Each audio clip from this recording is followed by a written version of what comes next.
Hola, ¿cómo estás? Solo, sola, a punto de darte ese tiempo de escuchar algo inspirador. Esa tranquilidad, ¿no? De poder hacer lugar a eso. Crear Vale la Pena está haciendo lugar a conversaciones inspiradoras hacia la transformación cultural en Latinoamérica. ¿Por qué lo hace? Porque hay tanta riqueza en esta región, pero los latinoamericanos nos encontramos en diferentes partes del mundo que no son Latinoamérica. A su vez, estas charlas no solo se tratan de ese patrimonio de innovación cultural en Latinoamérica, sino se tratan de una práctica muy particular, que es el mundo del arte, el mundo de la cultura produciendo esas transformaciones. Esos gestores tampoco son conocidos, y ya no en Latinoamérica, no son conocidos en general en ningún lugar del mundo, sean asiáticos, africanos, europeos. Entonces, les cuento que la conversación de hoy, la charla de hoy, las ideas de hoy, las inspiraciones de hoy, están centradas en un problema, que es un mal de época. La salud mental, la resiliencia y el arte como motores para prevenir cuestiones de salud mental. Se llama arte, resiliencia y juego en la prevención de salud mental. Traemos este tema con estos maravillosos oradores porque ese mal de época que vivimos es de todos y es de todas. El individuo está aislado y no está aislado en esa soledad de no estar con otros, no está consigo mismo, no está con su cuerpo, está aislado de su psique y por eso somos muy vulnerables. La producción de sistemas de bienestar, antes a cargo de los gobiernos, el estado de bienestar, por ejemplo, las naciones no están operando sistemas para diagnosticar y entonces producir soluciones al bienestar. En realidad, la Organización Mundial de la Salud sí ha diagnosticado, y es gravísimo, que la depresión y la ansiedad son la mayor causa de discapacidad en el mundo. Pero resulta que las herramientas están en el planeta, invisibilizadas, muy pocas de ellas evaluadas. Entonces aquí estamos desde Crear Vale la Pena, que ha desarrollado una metodología que se llama entornos creativos, que tiene justamente que ver con nuestro compromiso con conectarnos con las emociones, con producir una reparación de ese lazo social fracturado, con poder colaborar desde esa escucha de uno mismo y de los otros en la transformación y agenciamientos concretos, iniciativas concretas de transformación. Para producir esto, o como parte de la producción de esto, los invitamos a escuchar a estos oradores. Estos oradores que van a escuchar han estado como tensionados por preguntas. ¿Cuáles son esas preguntas? Desarrollar una ética de cuidado y de responsabilidad sobre a qué llamamos conductas de cuidado. ¿Qué cambiaría en mi vida y en el entorno en el que yo vivo? ¿Qué realidades habilitaría un intercambio saludable entre las personas, desde esas políticas de cuidado y no desde el desconocimiento del dolor del otro? ¿Qué clase de abordaje complejo, interdisciplinariedad, que mejoraría esas prácticas de bienestar podría quedar habilitado si podemos conectar resiliencia, juego, arte y bienestar? La resiliencia que acabo de mencionar, que es un nombre de una acción tan de moda hoy en día. Todas las versiones de qué es resiliencia nos parecen bien. Bueno, para escuchar sobre todo esto vamos a tener una hiladora, tejedora de voces.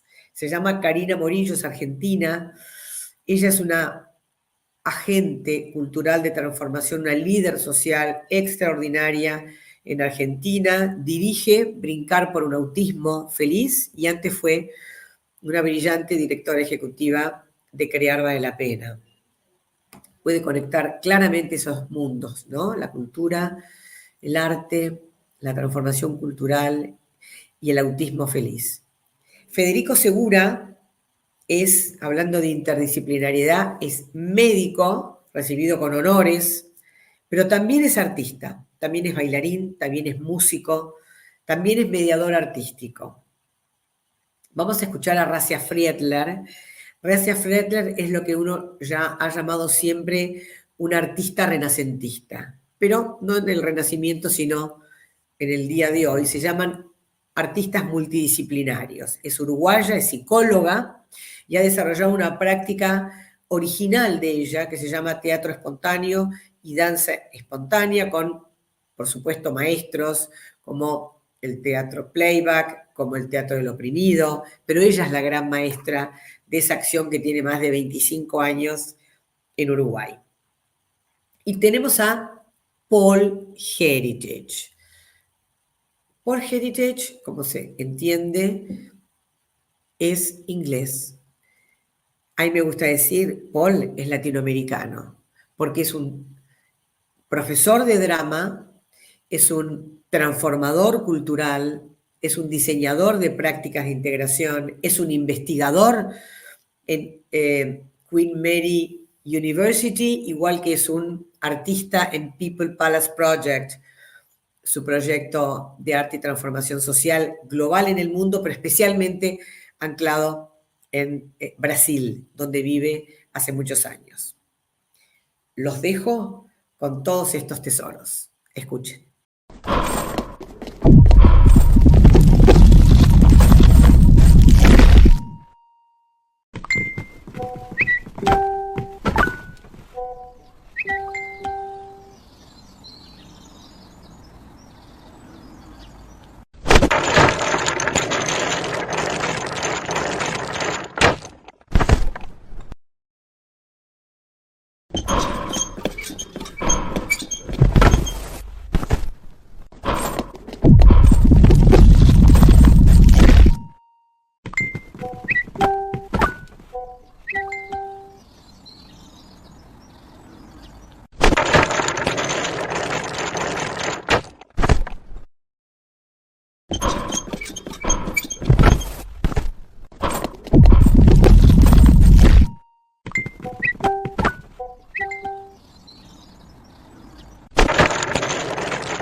Muy bienvenidos a este conversatorio de arte, resiliencia y juego en la prevención de la salud mental.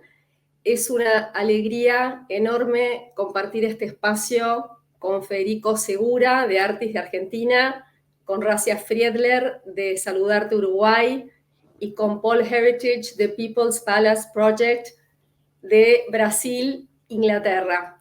Muy bienvenidos a los tres. Gracias, Karina. Para empezar, quería compartir algunas cifras de la Organización Mundial de la Salud, sumándome a las palabras de Inés, que 1 de cada 4 personas en el mundo tienen una condición de salud mental. 2/3 de esas personas no están recibiendo la atención debida. 50% de las condiciones de salud mental aparecen antes de los 14 años y el 75% antes de los 18 años. Así que tenemos un largo camino por hacer para justamente darle visibilidad a tantas herramientas que tenemos al alcance, y por eso hoy tenemos el lujo de escuchar a 3 personas que están en el terreno trabajando en la prevención. Así que primero me gustaría darle la palabra a Federico Segura. Así que, Fede, te escuchamos con toda tu experiencia en Argentina. Bueno, muchas gracias, Karina, y hola a todos. Para mí es un privilegio y un honor que me hayan invitado a participar de estos conversatorios, y más todavía, junto a Paul y Rasia, que son 2 personas de tanta experiencia. Así que, en primer lugar, agradecerles mucho y espero que esto pueda ser de ayuda e interés para quienes nos estén escuchando. Nosotros, para que sepan, teníamos algunas preguntas que nos iban a guiar para poder navegar a través de este tema, ¿no?, del arte y la resiliencia y el juego en la prevención de salud mental. Y una de las primeras preguntas era respecto de la ética del cuidado, ¿no? Sabemos que la salud mental tiene varios determinantes, no solo el psicológico, sino también el biológico y el social.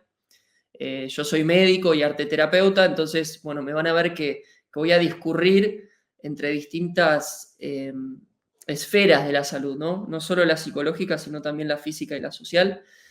Entonces, para empezar, me quería agarrar un poco de esta palabra ética y viajar a Grecia.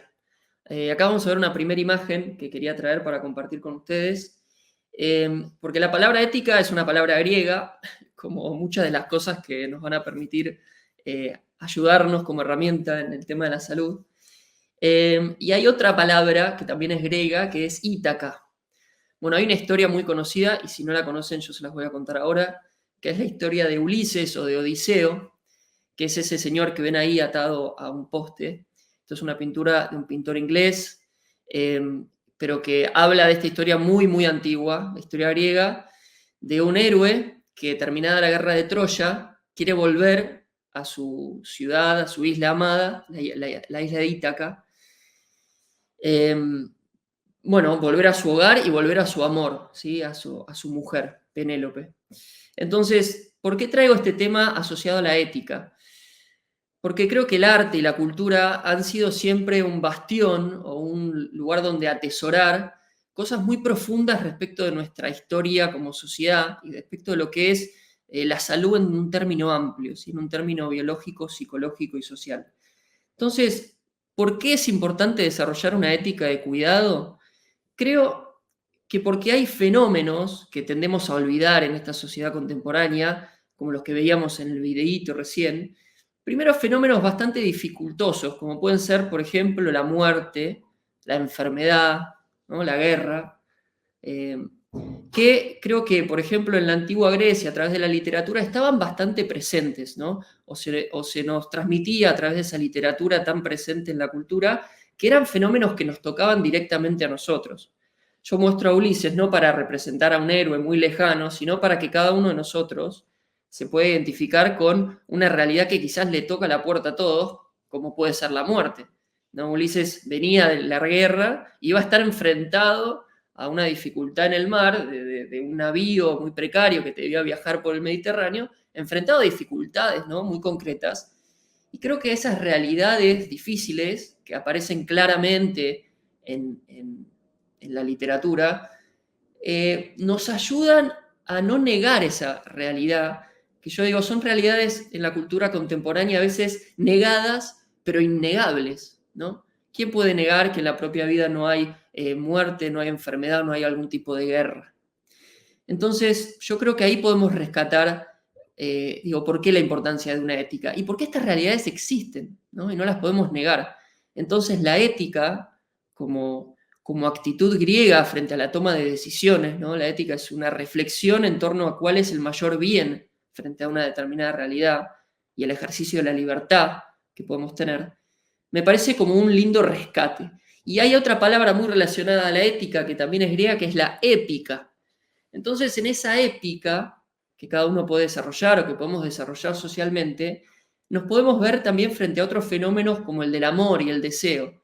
Entonces, si cada uno se entiende frente a realidades dificultosas o fenómenos dificultosos como la guerra, la enfermedad, la muerte, como héroes también de una historia de deseo y héroes de una historia de amor, también podemos dejar de negar esas realidades y hacernos cargo de ese amor y de ese deseo, como lo hace Ulises después de la guerra, ¿no? Que dice, yo me hago cargo de mi deseo de volver a Ítaca, de mi deseo de volver a mi pueblo, de deseo de volver a Penélope, a mi mujer amada. Y ahí podemos empezar a desarrollar esa ética personal y colectiva, ¿no? Bueno, en una siguiente imagen podemos ver esta misma historia de Ulises ya realmente en una vasija del siglo V a.C. A lo que voy es, venimos recorriendo esta ética como humanidad hace muchos siglos. Esto no es algo nuevo, pero es algo que se actualiza, ¿no? Entonces, frente a otra pregunta que tenía que ver con, bueno, ¿qué realidades creemos que habilitaría crear entornos que fomenten el intercambio saludable? Podemos ver en una próxima imagen que vivimos en situaciones donde, por ejemplo, el error, ¿no? Vamos al campo profesional o social o a este campo que traía el video de de la realidad laboral cotidiana de muchos de nosotros, donde, por ejemplo, el error está vivido con mucha culpa, ¿no? Donde vivimos una realidad de eficiencia, de consumo, de productividad, que de vuelta niega que estamos en una circunstancia de ética un poco más profunda. La imagen que ven ahí es un concepto que se llama seguridad psicológica, que está desarrollado por una investigadora de Harvard que se llama Amy Edmondson. Y lo que trata de llevar Amy Edmondson a la realidad, incluso empresarial, que nos toca atravesar hoy en día en la vida contemporánea, tiene que ver con entender que la zona esa que llama de aprendizaje, que ven arriba a la derecha, que es una zona donde la gente se siente segura de tomar riesgos y siente que no se le va a reprochar por los errores, ¿no? Es la misma zona donde vamos a generar una verdadera productividad, que no es una productividad incesante, como la que veíamos de la rueda del hámster en el video, sino que es una productividad que entiende la complejidad de la realidad humana, la complejidad psicológica de nuestra salud mental. Entonces, si queremos estar en un entorno como los entornos que propone Crear Vale la Pena, entorno creativo, tenemos que entender que tenemos que aceptar nuestra vulnerabilidad, tenemos que aceptar nuestras condiciones humanas, de error, nuestra condición de temor frente a la muerte, la guerra, la enfermedad, o de pasión frente a lo que amamos y a lo deseamos. Entonces vamos a vivir en entornos más creativos, entornos más permeables y más seguros psicológicamente.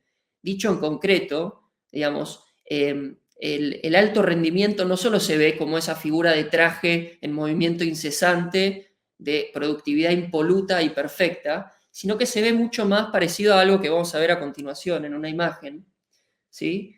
Que está tomado de una tradición muy antigua de teatro y danza hindú. Digamos, nuestra realidad de alto rendimiento se va a ver parecido a una riqueza emocional, ¿sí? Donde van a pasar muchas cosas, digamos, yo en mi entorno laboral o en mi entorno social no voy a ser una persona perfecta, siempre de buen humor, alegre, comprometida, o que no va a cometer errores, de nuevo, como decía, sino que voy a ser una persona que va a atravesarse por un montón de emociones, ¿sí? El teatro y la danza hindú, como cultura antigua, también tenía claro que las personas humanas, como lo tiene también en claro el teatro contemporáneo de hoy, pero digo, desde allí entonces, también hace muchos siglos, tenían claro que hay una complejidad emocional muy grande, ¿sí? Cuando habilitamos que las personas nos despleguemos en nuestros entornos de manera creativa. Entonces vamos a tener una predisposición al heroísmo, vamos a tener una predisposición al enamoramiento, vamos a tener una predisposición al temor, vamos a tener una predisposición a la rabia, vamos a tener una predisposición a la ternura, ¿no? Hay una gama muy compleja emocional que se va a empezar a habilitar cuando favorecemos un entorno creativo, un entorno con seguridad psicológica, ¿sí? Y esto ya estamos hablando de prevención en salud mental, ¿sí? Entonces, este entorno emocional complejo, frente a estos puntos del punto 1 que veníamos hablando, ¿no? Estos fenómenos, estas realidades negadas pero innegables, bueno, de repente van a permitir la aparición de sentires en una cultura que los aloja de una manera más espontánea, ¿no? Más natural. Entonces ahí aparecen también las artes, ¿no? Y las artes como ese lugar de privilegio donde esta complejidad emocional siempre ha sido atesorada, comunicada, explorada, jugada, investigada. Miren todos los verbos que puedo usar para describir lo apasionante que puede ser el arte en relación a nuestro mundo interior, ¿no? En nuestro mundo social. Entonces, a mí como médico me preguntaban un poco, bueno, ¿qué evidencia hay en este mundo de la evidencia científica, de la cultura y las prácticas basadas en evidencia? Bueno, hay mucha. Y para hacer honor a Paul también, que lo tenemos de invitado inglés, con lo que yo lo admiro, vamos a ver una próxima imagen. En Inglaterra tienen básicamente, quizás lo traduzco mal, pero el Ministerio de Salud de Inglaterra, que se llama el NHS, el National Health System, si no lo estoy traduciendo mal, después Paul me va a poder corregir seguramente. Cuando cumplió 70 años, ¿sí? Tuiteó durante 70 días 70 formas en las que el arte mejora nuestra salud. Estoy traduciendo ahí para los que no leen en inglés. Entonces, yo lo que quiero comunicarles es, hay una evidencia y una solidez respecto de la posibilidad del arte como herramienta del sistema de salud, que es abrumadora. En una próxima imagen, y hablando también de la Organización Mundial de la Salud, hay una investigadora inglesa muy reconocida actualmente que se llama Daisy Fancourt, que tiene editados varios libros y tiene editado este trabajo de la Organización Mundial de la Salud, que investigó más de 3.000 artículos científicos. Entonces se hace un repaso muy exhaustivo y extenso de la evidencia de mejoras que aporta el arte al sistema de salud en general.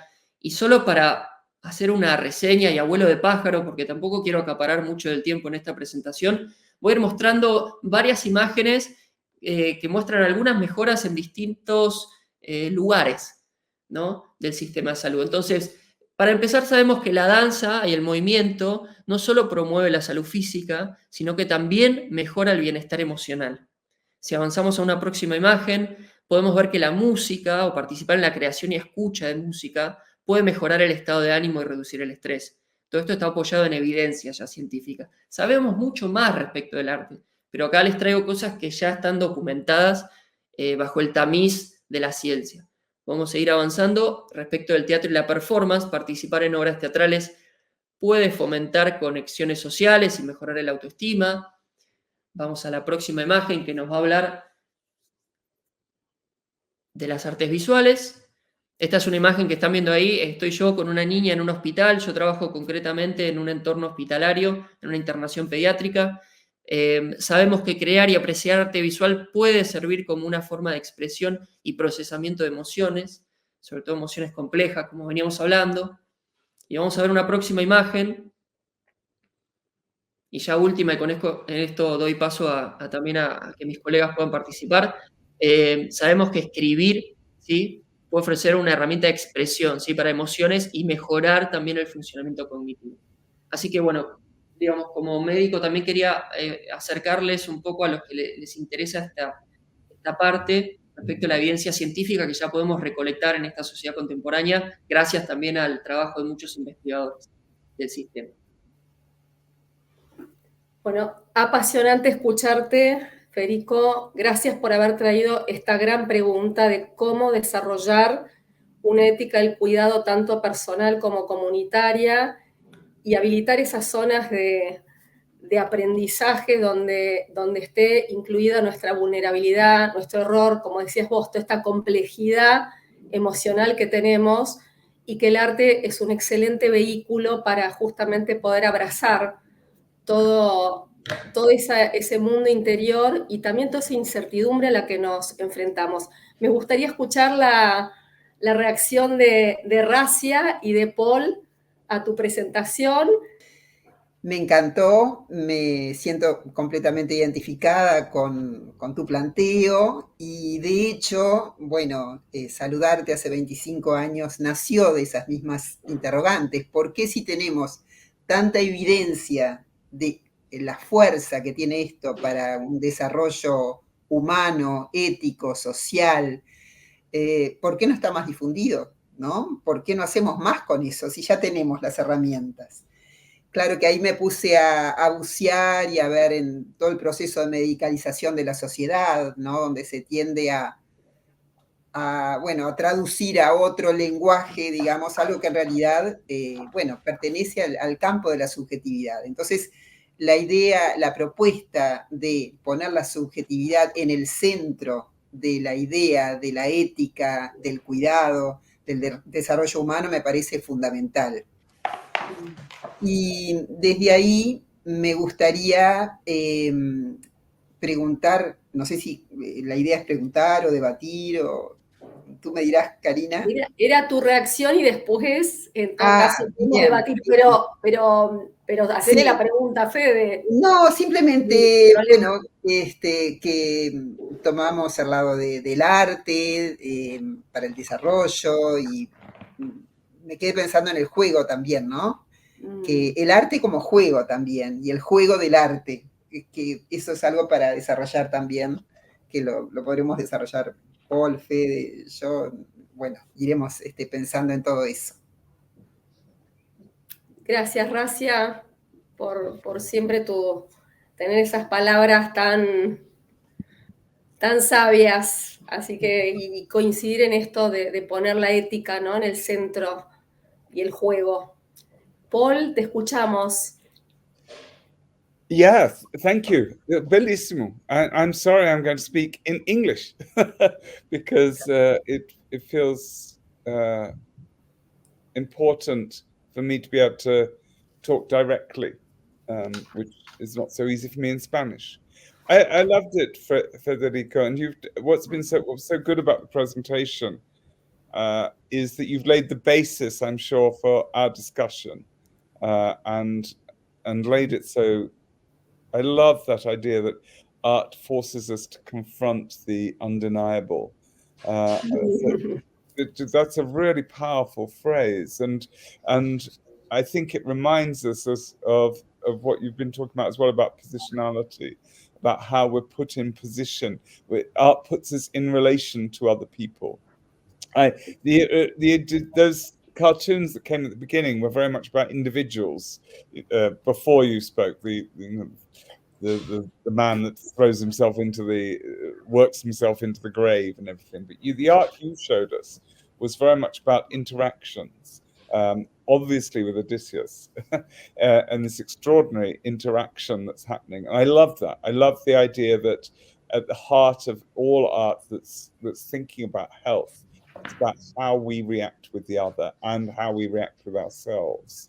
And what I thought was very powerful in what you're talking about how art can show us that we are always in flux, that we're not fixed, that we're not, we have a predisposition, but we also don't. We have the capacity to change and transform. And you gave us some great examples of that, and of the necessity to accept that as being part of our humanity. We are, in being human, we are in flux. In being human, we are not fixed. And there was something so beautiful about the difference between the two-dimensional painting and the three-dimensional vase telling the same story. And in the painting, we look at them looking. So it brings us into this world in which everyone's looking and, of course, listening because of the sirens, but principally in the painting, how we look at each other. And there is Odysseus in white. Absolutely impossible not to see him right at the center of the painting. And art so often puts the human at the center and asks us to look at it. And it puts our act of looking into question. And that's, I think, very powerful in what you've done. And then, of course, the vase, it can't be centered. There is no Odysseus in the center. It shows us, you talked about everything being in movement. And for me, the vase is that wonderful moment where you don't know what's at the center of where to look. So it felt like the vase was for me very much everything that you were talking about how, and I love the vase as well because it's utilitarian. It reminds us that art is both an aesthetic pleasure, but also something so utilitarian and necessary in our lives. And I guess that's what we're going to be talking about today. Sí, y a la ética y a la épica de las que hablaba Federico, le podemos sumar la estética.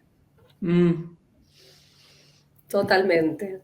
Bueno, me gusta mucho este concepto que dice Paul, ¿no? De que traía Federico, ¿no? De el arte nos obliga a confrontarnos con lo innegable, ¿no?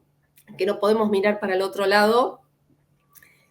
Y también esto del concepto de que somos un ser en permanente creación, ¿no? Y que esto del flujo, ¿no? Que él decía flux, ¿no? Que estamos en permanente creación y que también tener esa mirada también amorosa hacia nosotros mismos, ¿no? Y que el arte es un excelente vehículo para nosotros, para aprender de nosotros mismos y también vincularnos con el otro. Así que sí, bueno. Como que el mayor desafío es tomarnos a nosotros como nuestras vidas como obras de arte, ¿no? Totalmente. Totalmente. Bueno, la verdad, ojalá estuviéramos muchas más tiempo, porque la verdad que este conversatorio da para muchísimo tiempo más. La verdad, una riqueza enorme lo que estamos hablando. Y me gustaría entonces ahora seguir con Racia. Racia, te vamos a escuchar tu presentación y después vamos a hacer lo mismo, le vamos a pedir a Federico y a Paul que reaccionen a tu presentación, para seguir aprendiendo justamente y Bueno, yo transformándonos. aquí estoy aprendiendo de Federico, de Paul, de ti, de Inés, por supuesto, bueno, de todos, es un placer. Y a veces se me da por pensar que la vida, cuando la vemos bien de cerca, puede ser una tragedia, y cuando la vemos un poco más de lejos, puede ser una comedia. Entonces, con esa idea también añado un elemento más a esto de arte, resiliencia y juego, que es humor, ¿no? Saludarte es una organización que tiene como eje la promoción de salud a través del arte y del humor, porque nos parece que el humor, el sentido del humor, es antidogmático y tiene que ver con esto que decía Paul, de poder abrirse a lo ambiguo, a lo indeterminado, darle espacio a esa indeterminación que tenemos los seres humanos. Y también, como decía Federico, sin negar nuestras vulnerabilidades, ¿no? Como a veces dicen que el médico entierra los errores, ¿no? Y el humorista los celebra. Entonces, poder celebrar, no solo aceptar la vulnerabilidad, sino reírnos de nosotros mismos, ¿no? Poder reconciliarnos con nuestras fragilidades, con nuestra necesidad de dependencia. Si hablamos de ética del cuidado, tenemos que reconocer que como mínimo hay 2 periodos en la vida, la niñez y la vejez, donde somos dependientes de otros seres humanos. Pero la interdependencia además puede acentuarse por enfermedades, por 1000 causas en cualquier momento de la vida. O sea que de este mundo nadie se salva solo.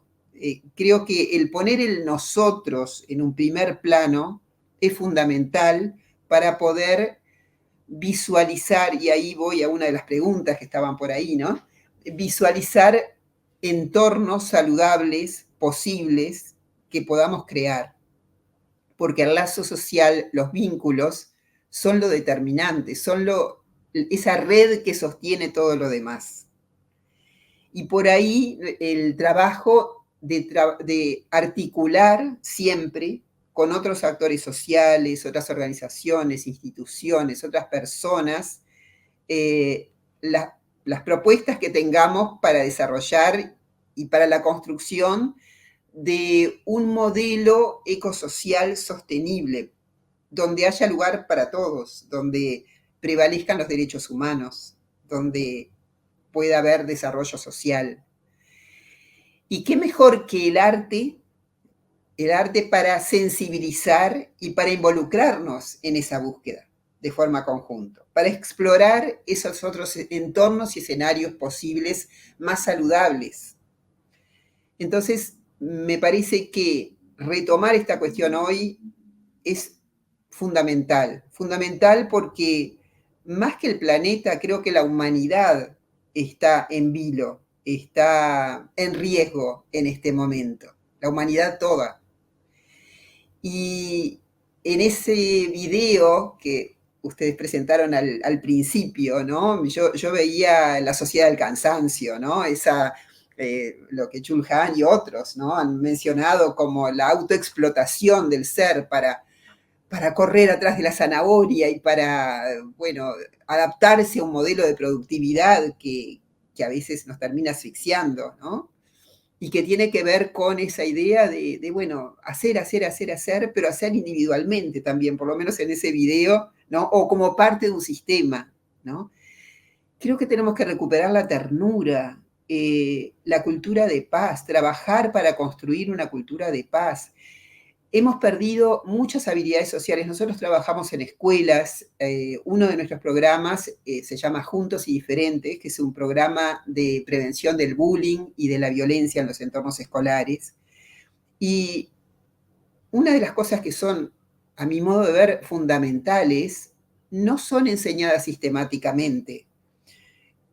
ni que hablar de recuperar la capacidad de estar aburrido, ¿no? Que es la base de poder crear, porque si uno está tapado todo el día de contenidos y de imágenes, no hay espacio para la creación. Pero me refiero a otra cosa, me refiero a la habilidad de escuchar. Hoy en día uno en la sociedad, creo que a todos nos ha pasado, que estamos conversando con alguien y la persona empieza a hablar como si estuviera hablando ante cámaras, o sea, sin tener en cuenta al interlocutor, sin curiosidad siquiera por el interlocutor.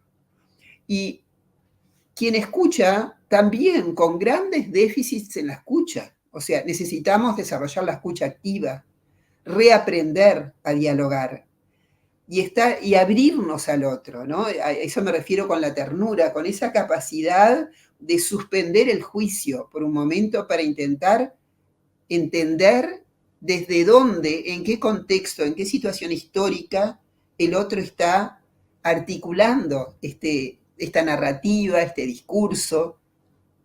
También es fundamental poder aprender, como nos alfabetizamos en otros aspectos, alfabetizarnos en hacer lecturas críticas de la información que recibimos, que está teñida muchas veces falseada o teñida de desinformación o sesgada o es muy parcial.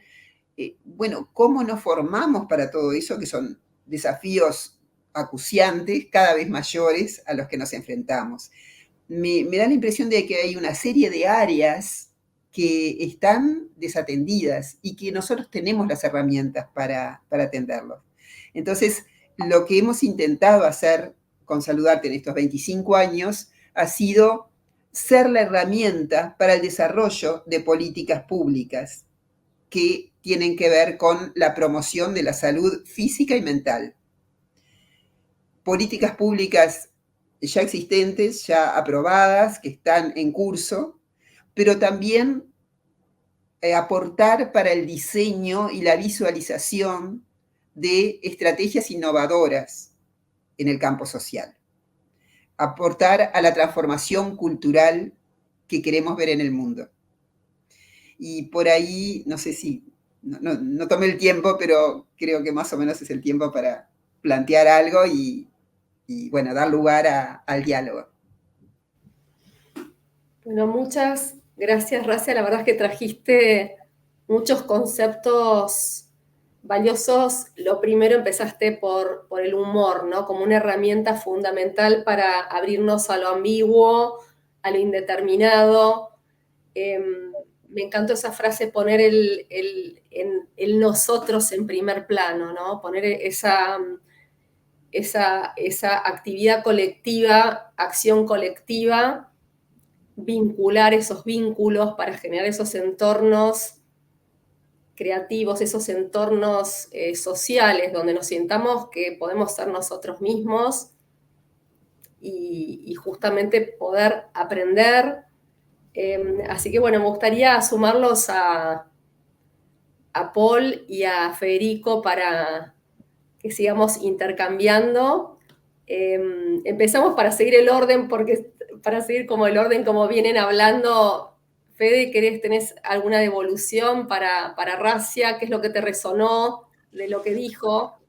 No, agradecerte, Racia. Me gustó mucho y pensaba en esto que estamos haciendo, que se llama conversatorio, el rescate de las habilidades sociales que decís.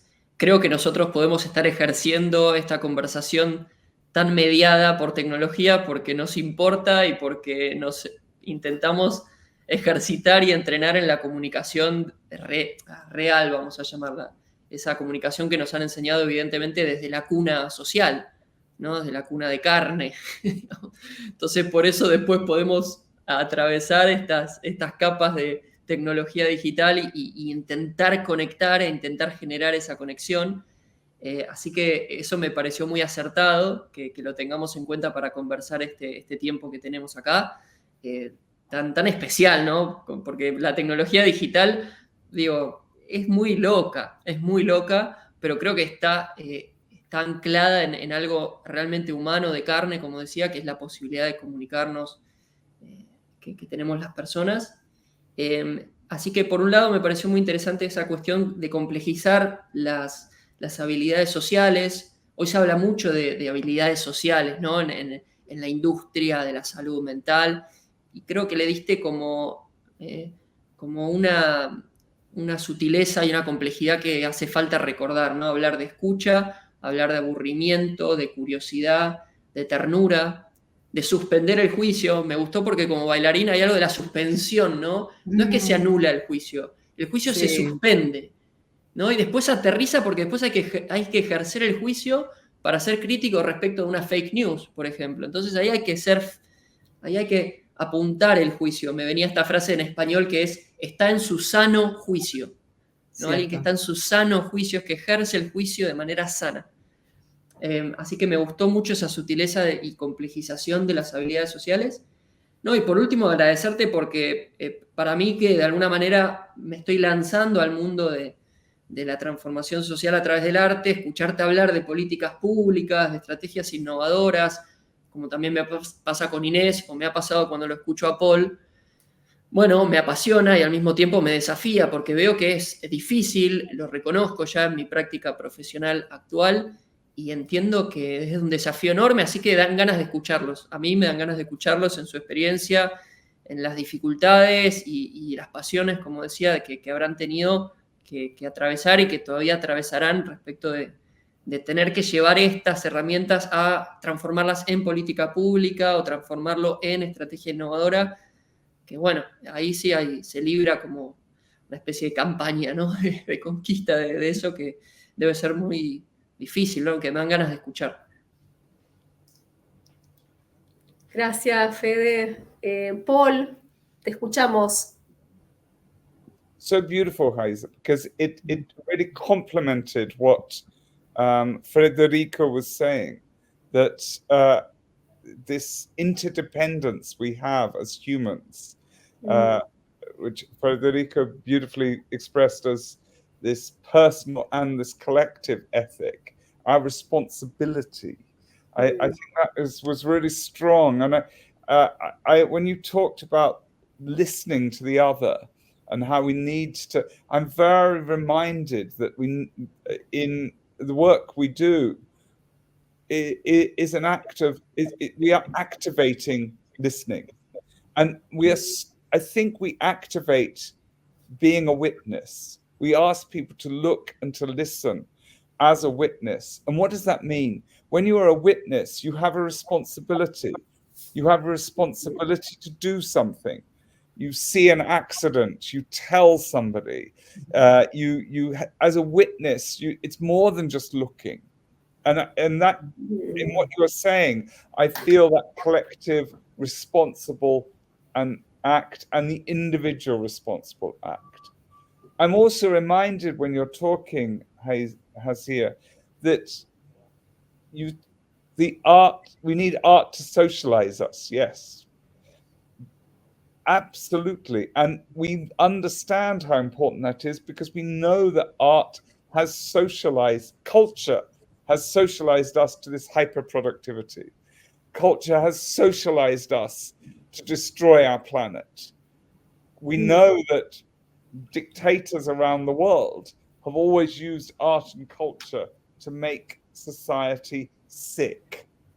So therefore, we have to make sure that we can find a way to make art that makes people better, because we've seen those sick societies and we've seen how important culture was to making people sick, to alienating them, to destroying their individuality. And I love what you said about the culture of peace. Boy, do we need a culture of peace at the moment. A culture, and it is a culture. It's not just a cognition of peace. It's actually a culture of how we can live together. I think art is always asking us that question. How can we live together? And we hope to live tenderly. Of course we do. And just finally, just to say, I absolutely agree about the public policies. And I think that is our biggest challenge. How do we create public policies that promote health and well-being?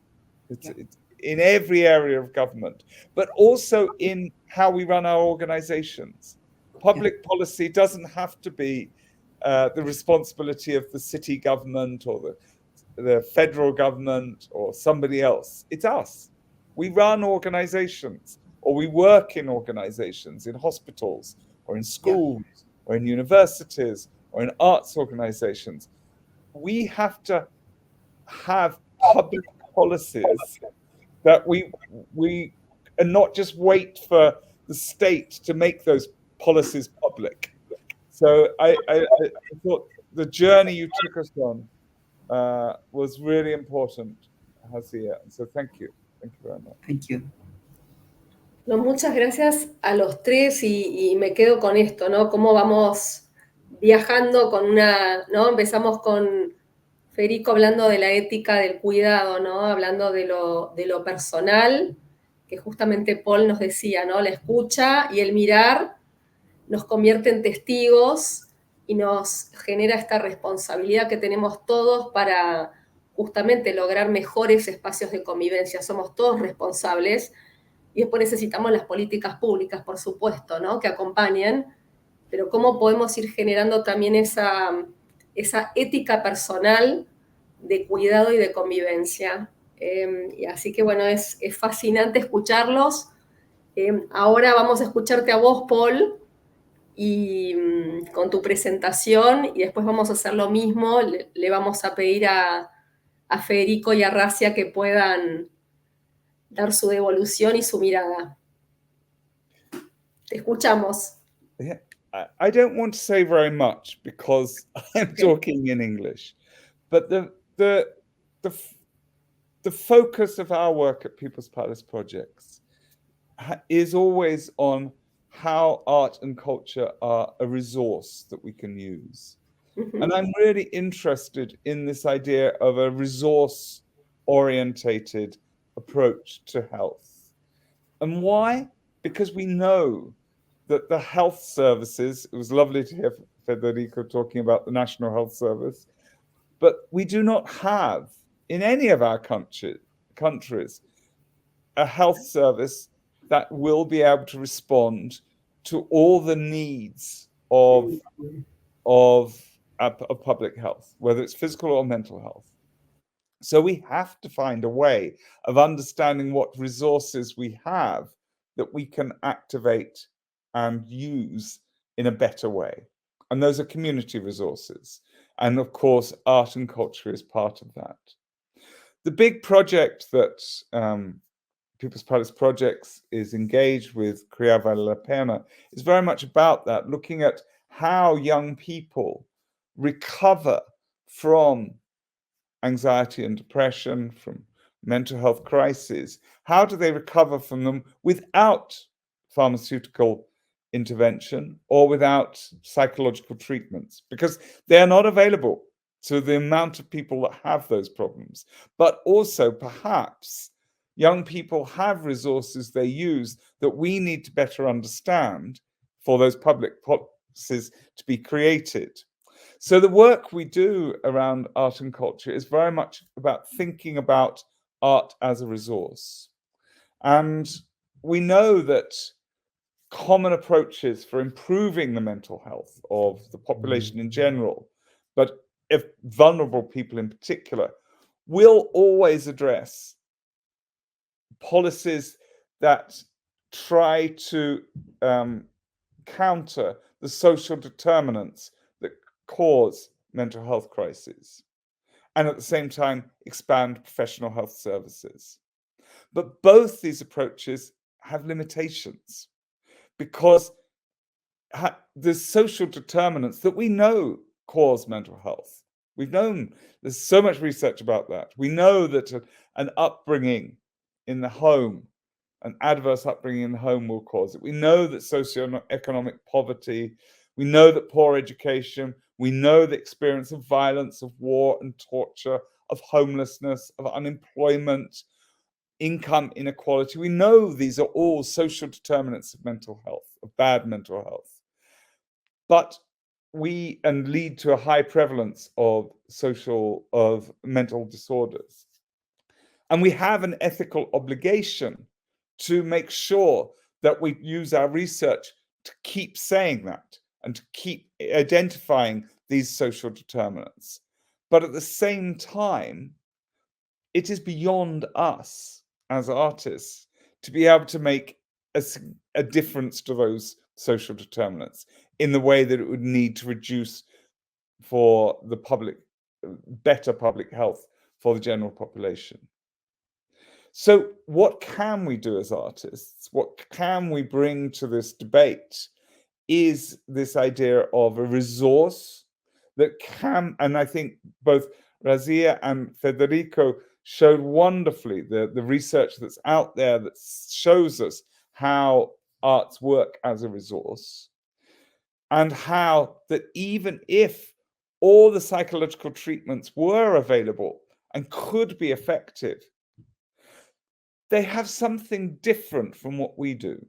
Because when you use a psychological treatment, when you offer that to someone, there is already an inherent message that that individual cannot cope with their crisis. They can't cope on their own. They need this professional support to overcome their mental distress. And that, perversely, is a message that for young people in particular may actually undermine their confidence and have a negative effect on how they deal with crises during the rest of their lives.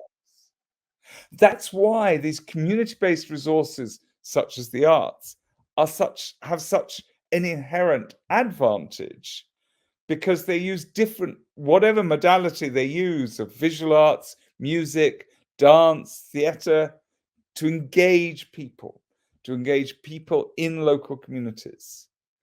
They may also, as I know Crear Vale la Pena does, nurture outstanding talent. But what they really do, the strength of what these community arts organizations do, is to promote and value personal experiences, to encourage diversity, to promote interactions with others, which are so central to good mental health, and to find ways to deal with emotions. We must also remember that in many of these organizations, in helping participants in the art to overcome or to avoid mental distress, the people in those organizations also need help. And Inez reminds us that when she talks about how we need to help. We need to be care for the carers. And this cycle of care that is between the doctor and the patient is very difficult to achieve in a hospital. But the cycle of care that we can, I think, promote within our own arts organizations, that can be more effective. And I think the idea in which we support the people in our organizations who are working with young people, who are leading these community arts organizations, we need always to be aware of what more we can do to support the people who are supporting the others. And by establishing these, what I describe as a cycle of care. So just to sum up, really, just to emphasize that for me, the resources that we have as a society to address some of this major issue of mental health, and a lot of figures have been given in the research that, in the introduction, but also in the research that Federico cited. We know the problem is enormous, but we do have resources. They just need utilizing in a better way. We need to activate those resources, create better links between mental health, between public health services and cultural services. We have a project that we've been doing for a while now, of mapping cultural resources, arts and cultural resources in vulnerable territories, such as favelas in Brazil, or in indigenous communities, or in peripheral communities in urban conglomerations. Map those resources, find ways in which we can activate them, network them, connect them to public health services, and strengthen the benefit they can bring to all of us in public mental health. And it's these in ways in which art can create supportive interactions in the community that are so necessary to establish, I think, what Razia's talking about, is the culture of peace. Improving the mental health of the population may be achieved through actions that help all people. We have to believe that it is possible to move on from where we are at the moment. And I think it may be utopian, but it's something that art offers us as a way of understanding art as a social resource. It's a challenge for local communities, how they can support those initiatives. But in the poorest communities, one of the things we see all the time is they're often the most culturally rich, despite having such enormous social challenges of both economic, political, of violence. So it's a challenge to us, I think, in the international research community, to provide the evidence that can support and guide new policies, new initiatives that can realize, that can focus on what already exists and find a way that it can actually be serving us better than it is at the moment. Muchas gracias, Paul, por tu mirada. Me gustó muchísimo este concepto de ciclos de cuidado y el arte como un recurso social, ¿no? Con esta mirada muy realista que no hay ningún sistema de salud del mundo que va a poder justamente dar respuesta a la inmensidad del problema de salud mental. Entonces, ¿cómo podemos usar el arte como ese recurso? ¿Cómo podemos trabajar en los recursos comunitarios para justamente, como vos decías, trajiste también la palabra diversidad, para promover la diversidad y poner a la persona desde un lugar de posibilidad? También traías el tema de la psicología, ¿no? Cómo muchos de estos tratamientos psicológicos ponen a la persona desde el lugar de la carencia, ¿no? De lo que falta, y no desde un lugar de posibilidad, y el arte lo puede hacer.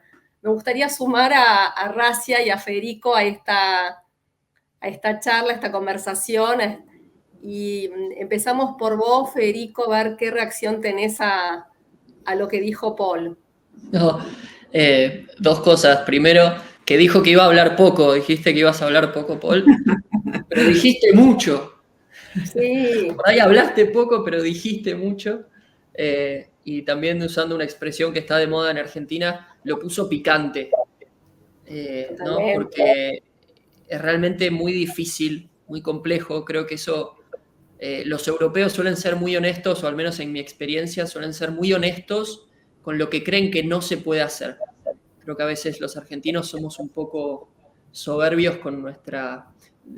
como partimos de una base donde todo es posible, que a veces es bueno eso, pero creo que a veces a mí me complementa escuchar a los europeos cuando son muy claros y taxativos respecto de lo imposible. Hay cosas que no vamos a llegar a hacer, y eso a mí por lo menos ordena, me parece, como punto de partida.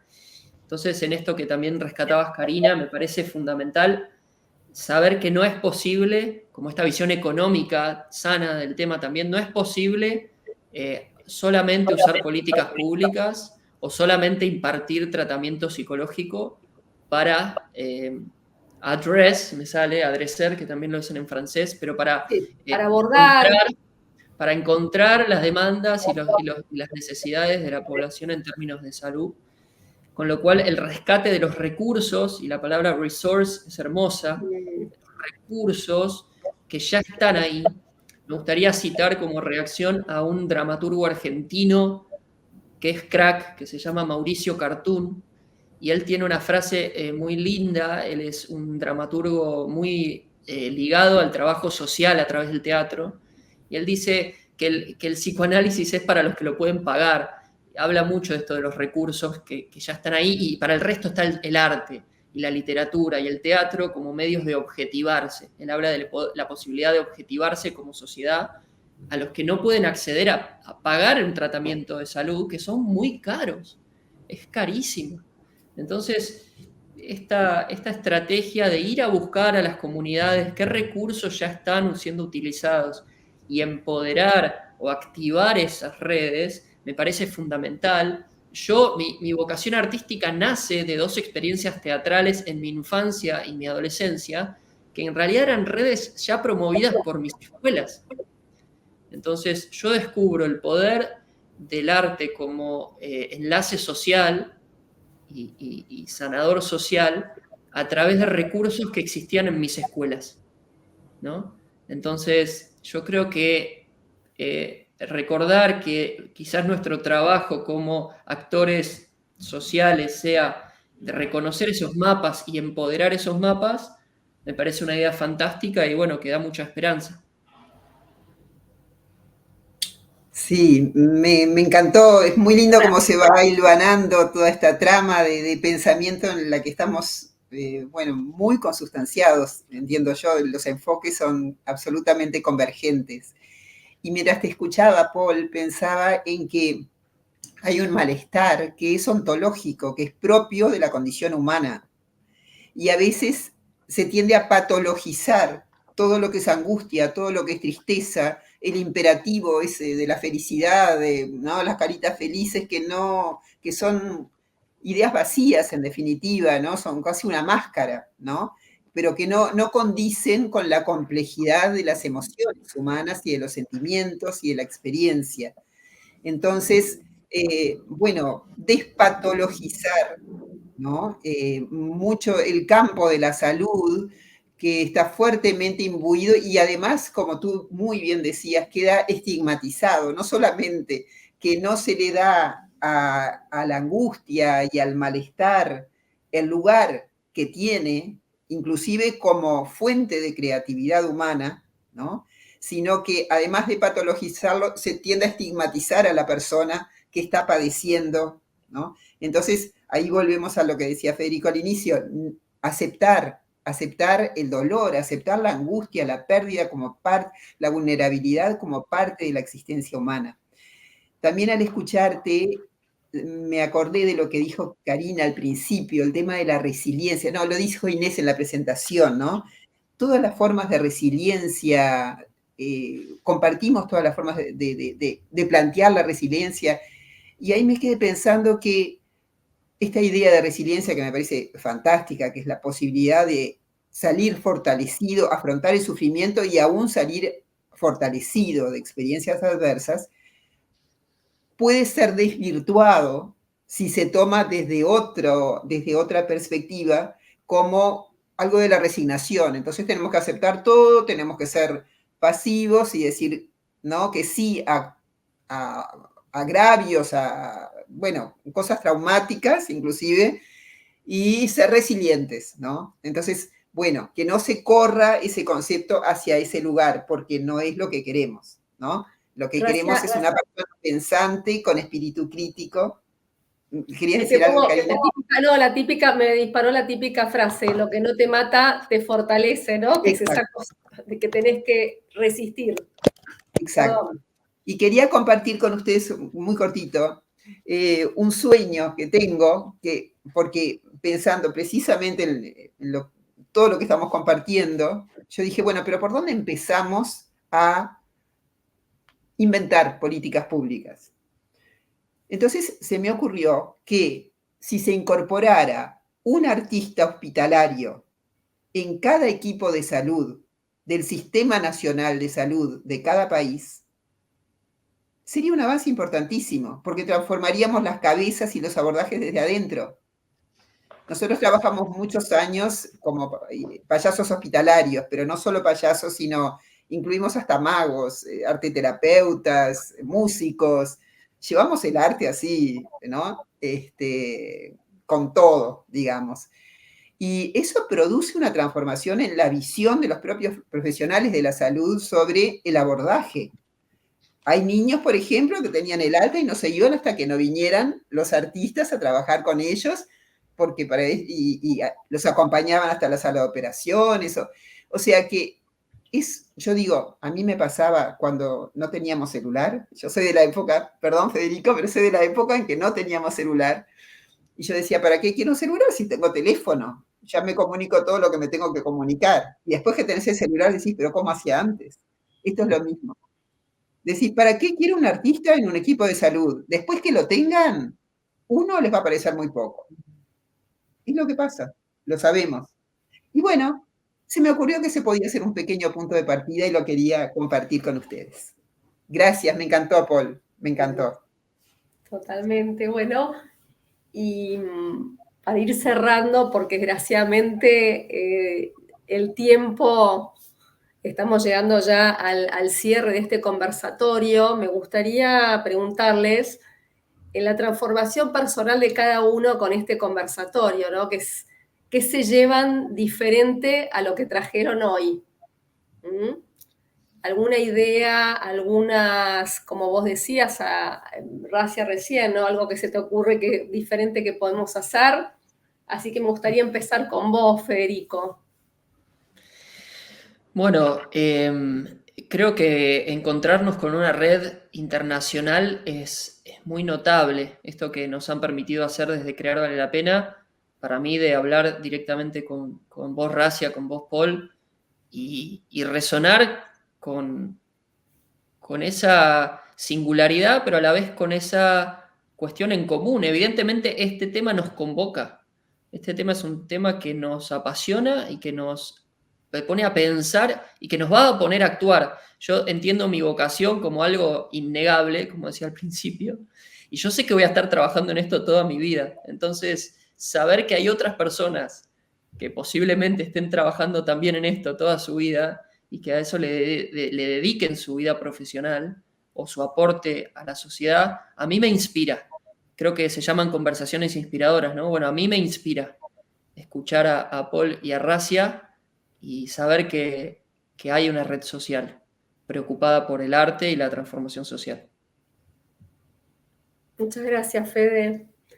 Racia, vos, ¿qué te llevas de Me hoy? llevo muchísimo, me encantó escucharlos a todos y me da fuerza para sentir que somos muchos los que estamos en esto y que nos tenemos que potenciar entre nosotros también. Además de potenciar a las comunidades, crear Vale la Pena nos está potenciando también a nosotros como agentes de transformación social.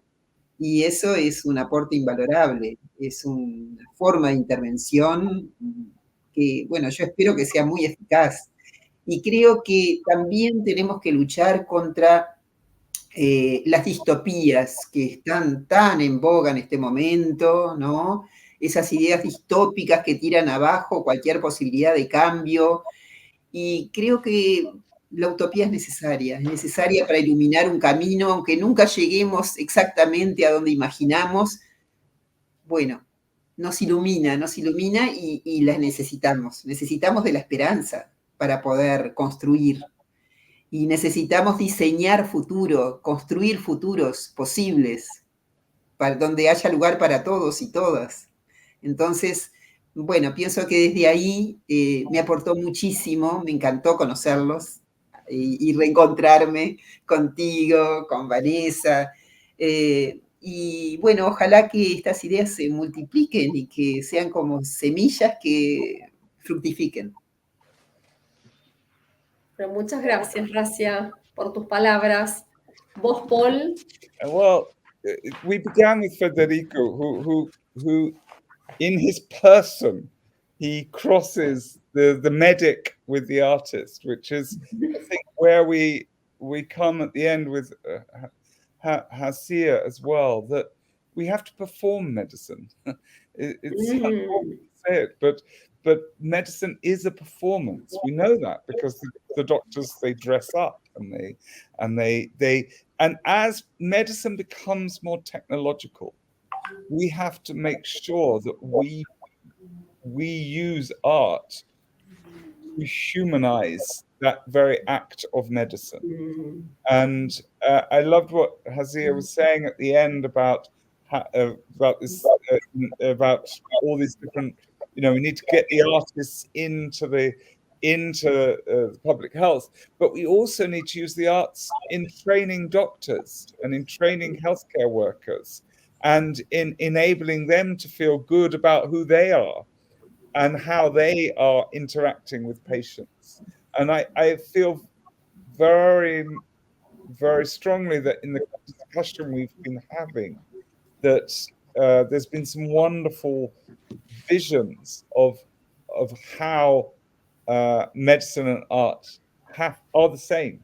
I was going to say walk hand in hand, but I think they are the same, and that's what I will take from this conversation. So thank you. Bueno, muchísimas gracias a los tres.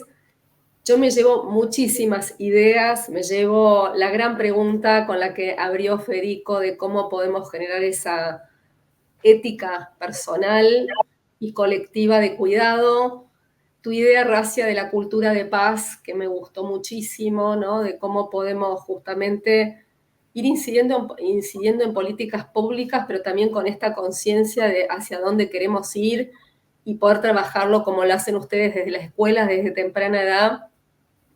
Y vos, Paul, trayendo todo el potencial y la enorme riqueza que tienen los recursos de la comunidad del arte como un recurso de la sociedad, como algo que nos pertenece, como un derecho, y cómo podemos hacer para justamente despertar todos esos recursos que están ahí dormidos para generar mejores espacios de convivencia.